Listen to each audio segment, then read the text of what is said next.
We'll be creating the CSS is awesome logo in this video. So, to get started, because, well, that's what we always want to do, I will make a logo div tag, and I'll type in CSS, I'll put a line break, and I'll put another line break, and then I'll type awesome. Nice.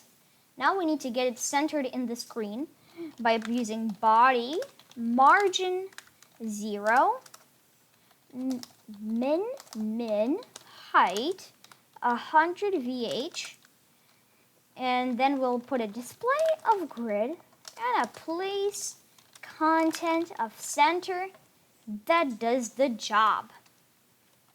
Then we'll select our logo, and there I'll put a font family of sans serif, looking pretty nice. I'll now put a text transform of uppercase, nice. And now I'll put a font size of 2 rem. I have calculated all of this.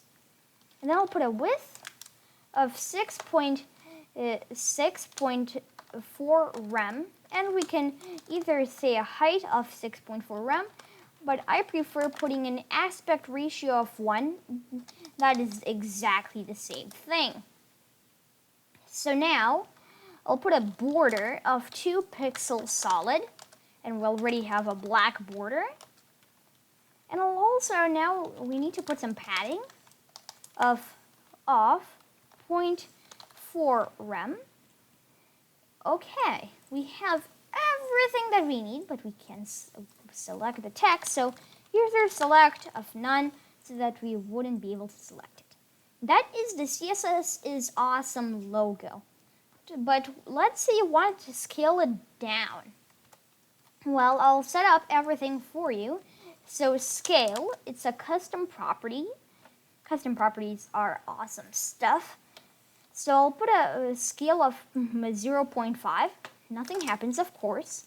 Then I'll put a transform of scale. Then I'll put the variable, which is scale.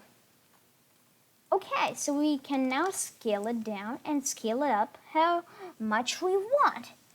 And there is your CSS is awesome logo.